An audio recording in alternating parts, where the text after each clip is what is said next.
ચાલો આવું પડ્યું હોસ્પિટલે સવારના પોરમાં પડી ગઈ હતી. ઊંધમાર વાગ્યું છે, વાગ્યું નથી કંઈ, ઊંધમાર છે. તો દેખાડી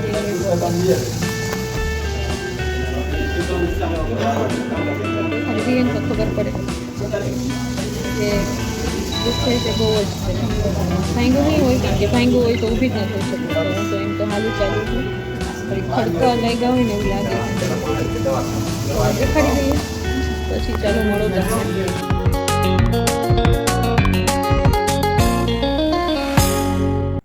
આ જીવન જ એક મોટું સંઘર્ષનું મેદાન છે. ક્યારે શું થઈ જાય ને કોઈ ભરોસો જ નથી.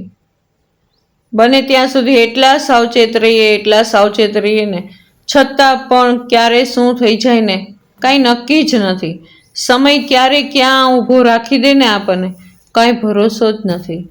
માટે જેમ ભગવાન ચલાવે એમ ચાલ્યા કરવાનું, નહીં તો આપણે ચાલવા જશું ને તો દુઃખી થઈ જશું. એટલા માટે ભગવાન જે કરે એ સારા માટે જ કરતા હોય. જે કર્યું એ ભલું કર્યું એમ સમજીને આપણે એક એક દિવસ આપણા જીવનનો પસાર કરવાનો છે. ચાલો, જય શ્રી કૃષ્ણ, રાધે રાધે. કેમ છો બધા? આનંદમાં જશો. ખૂબ દિલની ઈચ્છા આશા છે કે બધા જ આનંદમાં મજામાં હશો. તમારો દિલથી ધન્યવાદ કે તમે લોકો તમારો કિંમતી ટાઈમ કાઢી અને મારો વ્લોગ જોવા મને મળવા આવો છો. માટે થઈને ખૂબ ખૂબ થેન્ક યુ, ધન્યવાદ, આભાર. ચાલો ત્યારે નવા દિવસની વ્લોગની શરૂઆત તો ખૂબ સરસ મજાની કરી હતી. અને ઉપર જો એક ગોદડું સુકાતું હતું અને થોડા ઘણા કપડાં સુકાતા હતા, તો એ લેવા હું ઉપર આવી હતી. પણ પછી મને એમ થયું કે ઉપરનું વાતાવરણ ખૂબ સરસ છે, તો ચાલો વોકિંગ હું આજે ઉપર જ કરી લઉં. નહીં તો હું નીચે જ કરી લઉં, ઉપર ન આવું. પણ આજે ઝીણો ઝીણો ઝરફરાટ વરસાદ શરૂ થઈ ગયો હતો અને ઉપર નીચેથી મને ઉપર કપડાં દેખાણા ને એટલે મને એમ થઈ ગયું કે ધાનુનું ગોદડું હતું, તો ધાનુનું ગોદડું ભીનું થઈ જશે ને તો ધાનુને સૂવામાં બહુ પ્રોબ્લેમ થઈ જશે. એટલે મને એમ થયું કે લાવને થોડા કપડાં બહાર સુકાણા છે ને તો હું એ લઈ લઉં. કારણ કે દિશાને ખબર નથી, સાક્ષી નીચે આવી ગઈ હતી અને સાક્ષીને પણ ખબર નથી, ઝરફરાટ વરસાદ શરૂ થઈ ગયો હતો અને હું બહાર હતી ને એટલે મને એમ થયું કે લાવને ચાલ લઈ લઉં. તો જો મારી સાથે મેં તમને આગળના વ્લોગમાં જ કીધું ને કે ટ્રેજેડી મારી આગળ જ ચાલતી હોય છે.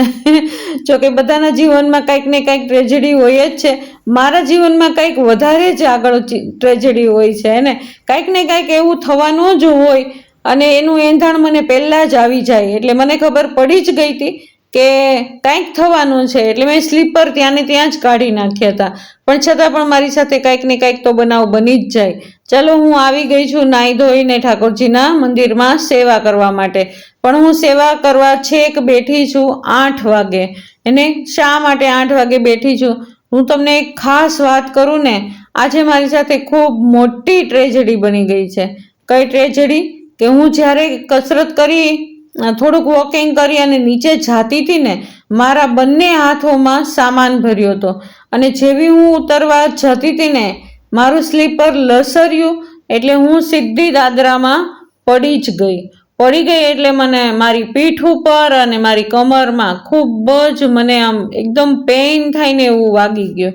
એને દાદરાની કોર હોય ને એ મારા પીઠ ઉપર અને કમર ઉપર ખૂબ જ ઘસાણી અને મારા હાથ દિવાલની સાથે ઘસાઈ ગયો. એટલે હાથમાં પણ વાગ્યું અને પાછળ પીઠમાં અને કમરમાં પણ ખૂબ જ વાગ્યું. હા, એટલો પ્રભુનો આભાર કે હું ચાલી શકી. હેને મારો અવાજ સહેજ મસ્તો જ નીકળો અને એ પણ સાક્ષીએ સાંભળી લીધું. અને જેવું સાંભળ્યું ને એટલે તરત જ એ દોડી આવી અને મને એણે પહેલાં તો પાણી પીવડાવ્યું અને પછી મને 2 હાથ પકડી અને ઊભી કરી. સૌથી પહેલાં તો હું ઊભી થઈ જ ન શકી. મને તો એમ જ થઈ ગયું કે કાંઈક ભાંગતૂટ થયું હશે ને તો 2-3 મહિનાનો ખાટલો આવી જશે. મને છે ને ખાટલાથી જ બીક લાગી ગઈ મોટામાં મોટી. ચાલો, તમારી સાથે વાતો કરતાં કરતાં મેં ઠાકોરજીને સરસ મજાનું ઠંડુ પાણી પાઈ દીધું અને ત્યાર પછી મંદિરના દીવાબત્તી પણ કરી લીધા. માં જ્વાળામુખીના તમે લોકો પણ સરસ મજાના દર્શન કરી લેજો. જો સરસ મજાના ખૂબ સરસ મજાના દર્શન થાય છે. અને આ સમયે ધાનુબેન પણ આવી ગયા છે. અત્યારે ધાનુબેન જો સ્કૂલે જવાની તૈયારીમાં છે અને ફૂલ મૂડમાં છે. અને હા, હું ચાલી શકું છું, બેસી શકું છું, પણ એટલી બધી સ્પીડથી નથી બેસી શકતી. મને સાક્ષીએ સુવડાવી જ દીધી. મને સાક્ષી કહે કે મમ્મી તમે ઊભા જ નથી થવાનું, તમારે સૂતું જ રહેવાનું છે, તમે આરામ કરો, આજનો દિવસ તમને બહુ જ વાગ્યું છે એટલે તમારે ઊભું થવાનું નથી. નાસ્તાની બિલકુલ ચિંતા કરતા નહીં, નાસ્તો બહારથી આવી જશે, તમે બિલકુલ ચિંતા નહીં કરતા. ચાલો, તો હું સૂઈ ગઈ હતી 8 વાગ્યા સુધી. તો હું સૂતી જ રહી, કારણ કે ઊભી થવાનું તેવડ જ રહી નહોતી. ચાલો, અત્યારે ધાનુબેન જુઓ સ્કૂલે જવાની તૈયારી કરે છે. એ હિંડોળો જોઈને એટલી ખુશ છે ને, એટલી ખુશ છે ને, ન પૂછો વાત. એને જો એને પણ નાઈ ધોઈને હિંડોળો સરસ મજાનો ઝૂલાવી લીધો. એને કૃષ્ણને ઝૂલામાં બેસાડી અને ઝૂલાવી લીધું. ચાલો, ધાનુબેન સ્કૂલે જવાની તૈયારી કરે છે અને હું આવી છું ઠાકોરજી માટે ગરમ પાણી, એને સ્નાન કરવા માટે, ગરમ પાણી કરવા માટે. મને દિશાએ કીધું કે મમ્મી હું તમને બધું જ પહોંચાડી દઈશ તમારી પાસે, તમે ખાલી બેસી જાઓ નિરાતે. પણ ધાનુ જો જાય છે ને તો એને બાય કહી દઈએ. રેનકોટ છે જ એમાં દીકરા. બાય, જય શ્રી કૃષ્ણ.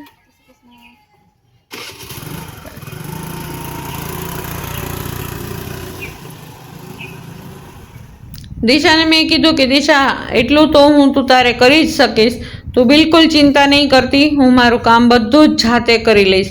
એટલે દિશાને ચિંતા થવા લાગી કે મમ્મી તમને ક્યાંક વધારે તો નથી લાગ્યું ને, કારણ કે મારાથી ઊભું નહોતું થવાતું અને બેસાતું નહોતું ઝટ. એટલા માટે થઈને દિશાને પણ ચિંતા થવા લાગી કે મમ્મી તમે એક વખત બતાવી તો દ્યો. એટલે હું ના પાડતી હતી, નહીં બેટા કાંઈ બતાવવાની જરૂર નથી, જો બતાવવા જઈશ ને તો ઘણું બધું ડૉક્ટર કહી દેશે કે તમને આ થયું છે ને, આ થયું છે ને, આ થયું છે ને. એટલે હું માથું મારતી હતી, પણ દિશાએ મને ફોર્સે કીધું કે નહીં મમ્મી તમે એક વખત બતાવી દો, તમને વધારે તકલીફ ન થાય ને એટલા માટે થઈને બતાવી દો. તો ચાલો, મેં નક્કી કર્યું કે ચાલો હું બતાવી દઈશ, પણ દિશા મને આ ઠાકોરજીની સેવા કરવા દે બેટા. મારી ઈચ્છા હતી કે હું દિશાને 1 મહિનાનો આરામ કરાવું. એને 1 મહિના સુધી હું દિશાને કિચનમાં આવવા જ નહીં દઉં, બિલકુલ નહીં આવવા દઉં. હા, એ બેઠા બેઠા એનાથી જે કાંઈ થાય એ ભલે બધું કરતી, પણ કિચનનું કામ તો હું બિલકુલ નહીં કરવા દઉં. એટલું મને અંદરથી પેલું થતું હતું કે હું દિશાને કાંઈ કરવા જ નહીં દઉં. પણ ખબર નહીં આવા દિવસો કેમ આવી ગયા હે ને. તો આજનો દિવસ તો દિશાએ જ સંભાળી લીધો. તો ચાલો, બને એટલી કોશિશ કરીશ કે હું વ્યવસ્થિત ઊભી થઈ જાઉં. એને ઠાકોરજીની સેવા કરવા તો હું હિંમત કરીને આવી જ ગઈ અને જો બેસીને સેવા પણ કરું છું આ સમયે. એને મને ઘણી તકલીફ થાય છે, બેઠા બેઠા પણ ઘણી તકલીફ થાય છે, પણ કાંઈ વાંધો નહીં, સેવા તો કરવાની જ છે ફરજિયાત. દિશાએ મને કીધું મમ્મી ચાલો હું તમને સેવા કરી દઉં, પણ મેં ના પાડી. ના બેટા, તારે કરવું નથી, હું હમણાં ફટાફટ મારથી જેટલું થશે ને એટલું હું કરીશ. એને તો જો આજનો હિંડોળો મેં એકદમ સાદો અને સિમ્પલ શણગાર્યો છે. બહુ શણગારવાની તેવડ જ નહોતી, કારણ કે હાથ લાંબો કરીને પણ હું કામ કરતી હતી ને, તો પણ મારો હાથ લાંબો થાય ને તો સાથે સાથે કમરમાં ખેંચાણ આવતું હતું. એટલા માટે થઈને એટલું બધું હું કરી નહોતી શકતી.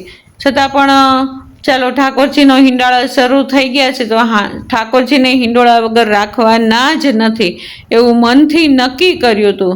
અને દિશાએ ત્યાં સુધીમાં નિખિલને ફોન પણ કરી દીધો કે મમ્મી પડી ગયા છે ને, તું આવ અને મમ્મીને હોસ્પિટલે લઈ જા. મેં દિશાને કીધું ન જાય ને તો ચાલશે બેટા, ચાલશે, થોડું ઘણું સહન કરી લેશું અને પેનકિલર ખાઈ લેશું ને તો મટી જશે. પણ દિશાને એમ થયું કે નહીં મમ્મી તમે એક વખત બતાવી દો, એમને ઉપરથી દવા લેવી અને ડૉક્ટર દવા આપે એમાં ઘણો બધો ફરક પડે. તો ભાંગતૂટ તો નહીં જ થયું હોય, કારણ કે હું ચાલી શકું છું, બેસી શકું છું. અને જો ભાંગ્યું તૂટ્યું હોય ને તો હું બેસી પણ ન શકું અને ઊભી પણ ન રહી શકું. પણ એ તો બધું જ થાય છે. પણ વાગ્યું હશે લગભગ ને લગભગ મૂંઢમાર, હે ને, મૂંઢમાર લાગ્યું હોય ને એ દેખાય નહીં, પણ અંદરથી ખૂબ જ પેઇન કરે. તો ચાલો, થોડીક વારમાં ઠાકોરજીની સેવા કરી અને હું જતી રહીશ હમણાં જ તે હોસ્પિટલે. હે ને, નિખિલ હમણાં થોડીક વારમાં આવવાનો છે જુઓ કેટલા સુંદર લાગે છે ઠાકોરજી. ઠાકોરજીની સેવામાં મેં બિલકુલ કસર જ નથી રાખી.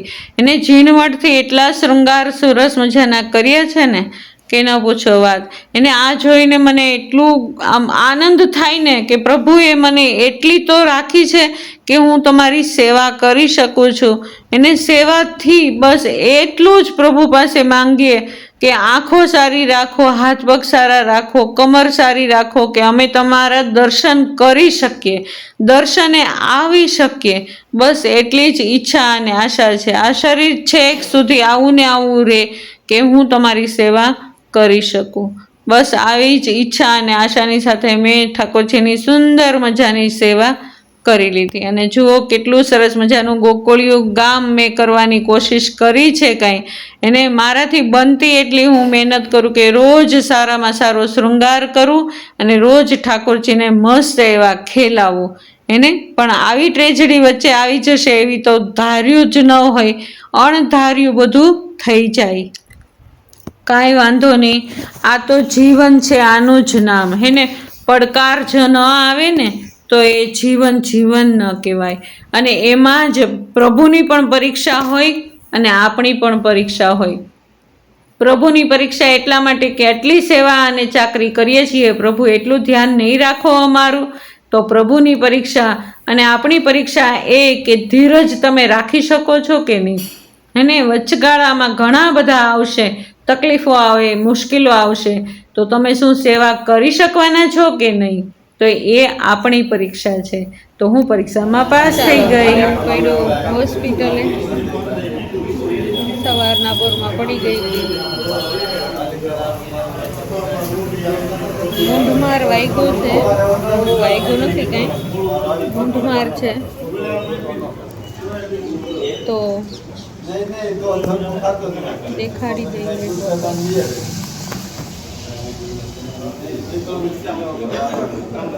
દેખાડી દઈએ ને તો ખબર પડે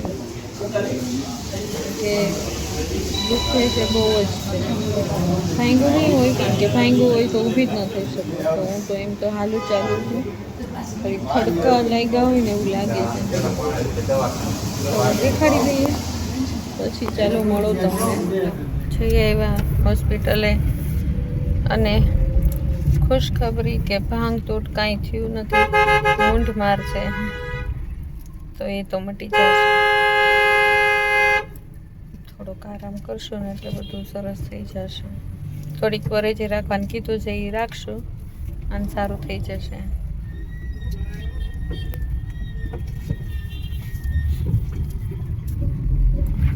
ચાલો ત્યારે નિખિલભાઈ મારી હારે આવ્યા છે.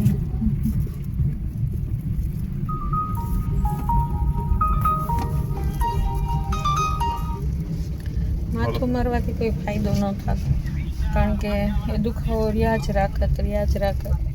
અને સવારે એટલી ભયંકર પડીને કાંઈ વાંધો નહીં, થઈ જશે સારું. ચાલો ઘરે જઈને મળીએ. મારા ફેમિલી યુટ્યુબર ફેમિલીના એક મેમ્બર વંદનાબેન પરીખ, એને વંદનાબેન ખૂબ હમણાંથી બીમાર પડી ગયા છે. મારી પ્રભુ પાસે એટલી પ્રાર્થના છે કે તમે જલ્દીથી સાજા થઈ જાઓ. અને ઈલાબેન, હું તમને સત્તુની જરૂર રેસીપી આપવાની જ છું. હું સેજ મસ્તી સારી થઈ જઈશ ને એટલે તમને જરૂર રેસીપી આપી દઈશ. ચાલો ત્યારે ઘરે આવીને એટલે દિશાએ જુઓ રસોઈ બનાવીને તૈયાર રાખી હતી, દૂધી બટેટાનું શાક અને રોટલી. એને કેટલા દિવસ પછી દિશાએ આ રસોઈ બનાવી છે રસોઈ ઘરમાં જઈને. ચાલો અત્યારે વાગ્યા છે સાંજના 5. મને એકદમ સારું છે હવે. સવારે છે ઉઠ્યું હતું ને એની કરતાં અત્યારે ઘણું બધું સારું છે.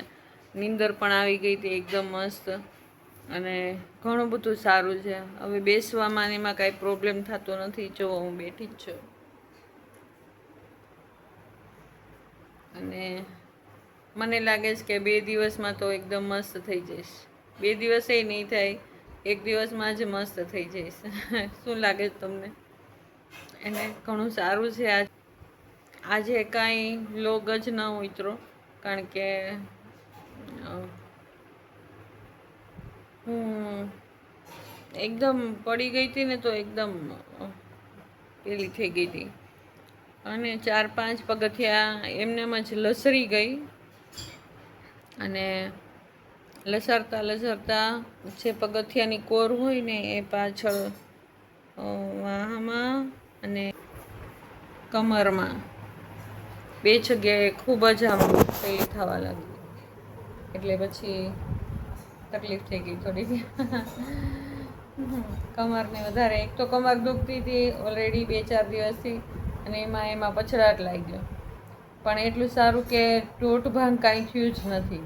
જો ટોટભાંગ થયું હોત ને તો કેટલો ખાટલો આવત. થોડું વ્યવસ્થિત છે હવે બધું, એટલે આ એક દિવસ જેવો ગયો હોય એવો. કાલથી આપણે બ્લોગ બનાવવાની શરૂઆત. બરાબર ને? કાલથી એકદમ રેડી થઈ જશું. ચાલો ત્યારે આ બ્લોગની પૂર્ણાહુતિ હું અહીંયા જ કરી દઉં છું. કાલ નવા બ્લોગમાં ફરી વખત પાછા મળવાની કોશિશ કરવાના છીએ. ત્યાં સુધી જય શ્રી કૃષ્ણ. રાધે રાધે.